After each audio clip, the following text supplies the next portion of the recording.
नमस्कार। स्वागत है आप सभी का आपके अपने YouTube चैनल भक्ति कथा ऑफिशियल पर। गुप्त नवरात्रि साधना, तंत्र और गूढ़ शक्तियों का पर्व है। यह नवरात्रि बाहरी दिखावे की नहीं बल्कि अंतरात्मा की साधना की नवरात्रि है। इन 9 दिनों में 10 महाविद्याओं की उपासना की जाती है और आज हम बात कर रहे हैं 8वीं महाविद्या माँ बगलामुखी की। माँ बगलामुखी को स्तंभन शक्ति की देवी, शत्रुओं की वाणी, बुद्धि और क्रिया को रोकने वाली देवी कहा जाता है और तंत्र साधना की सर्वोच्च देवी भी कहा गया है। बगला शब्द का अर्थ है जिह्वा और मुखी का अर्थ है मुख, अर्थात जो शत्रु की वाणी, विचार और अहंकार को जड़ कर दे वही माँ बगलामुखी है। माँ का स्वरूप अत्यंत दिव्य है। पीत वस्त्र धारण किए हुए हैं, पीले सिंहासन पर विराजमान हैं, एक हाथ में शत्रु की जिह्वा पकड़े हुए, दूसरे हाथ में गदा। यह स्वरूप हमें सिखाता है कि अहंकार, क्रोध और दुष्ट बुद्धि का नाश ही सच्ची विजय होती है। एक समय की बात है, संपूर्ण सृष्टि पर एक भयानक संकट आ गया।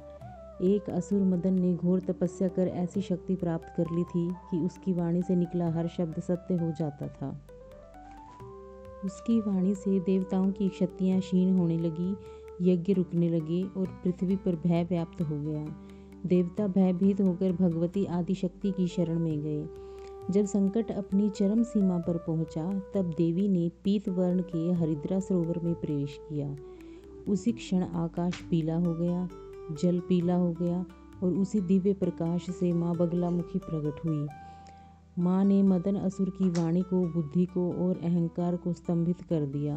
उसकी जीभ पकड़कर उसकी शक्ति को निष्क्रिय कर दिया।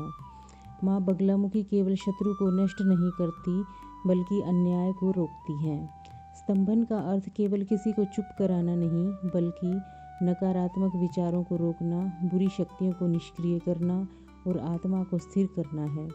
इसलिए माँ बगलामुखी की साधना राजनीति, न्याय, तंत्र, मंत्र और साधना के क्षेत्र में अत्यंत प्रभावशाली मानी जाती है।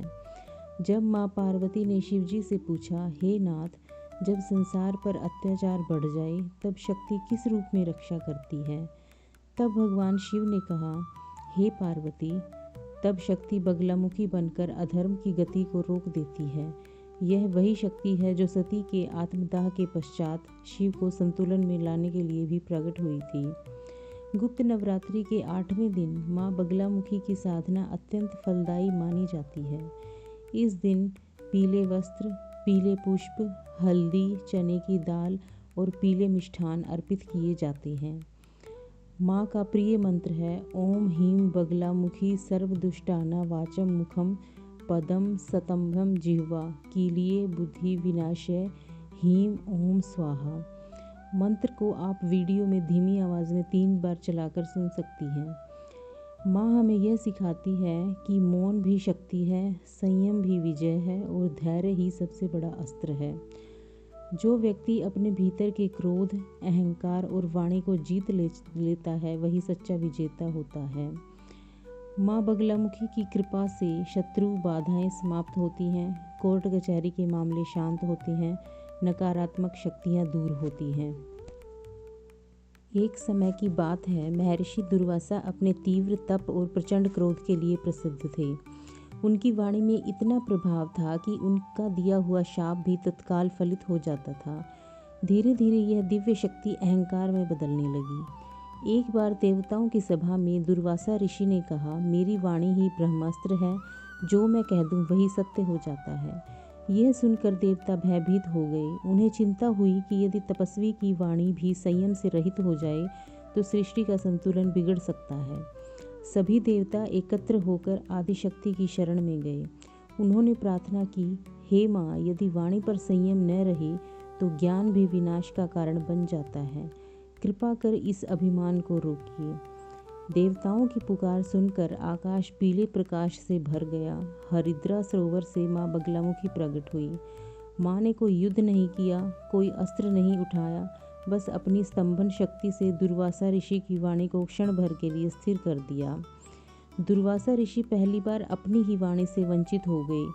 उस क्षण उन्होंने जाना कि शक्ति का अहंकार सबसे बड़ा बंधन है उन्होंने माँ के चरणों में गिरकर कहा, हे माँ, आपने मुझे मौन का महत्व सिखाया। अब मेरी वाणी सेवा के लिए होगी, विनाश के लिए नहीं। माँ बगलामुखी ने ऋषि दुर्वासा को वरदान दिया, जो वाणी संयमित होगी वही कल्याणकारी होगी, और जो साधक मौन, मंत्र और श्रद्धा से मेरी उपासना करेगा उसकी बुद्धि सदा स्थिर रहेगी। यह कथा हमें सिखाती है कि हर शक्ति पर संयम आवश्यक है। वाणी सबसे बड़ा अस्त्र भी है और सबसे बड़ा शत्रु भी। और माँ बगलामुखी हमें बोलना नहीं, समय पर चुप रहना सिखाती है। इसलिए गुप्त नवरात्रि में माँ बगलामुखी की साधना मौन व्रत, पीत वस्त्र और जिह्वा संयम के साथ की जाती है। हे माँ बगलामुखी, हम सब की वाणी को मधुर बनाइए, बुद्धि को स्थिर कीजिए और जीवन से हर नकारात्मकता को स्तंभित कर दीजिए। अगर आप सबको यह कथा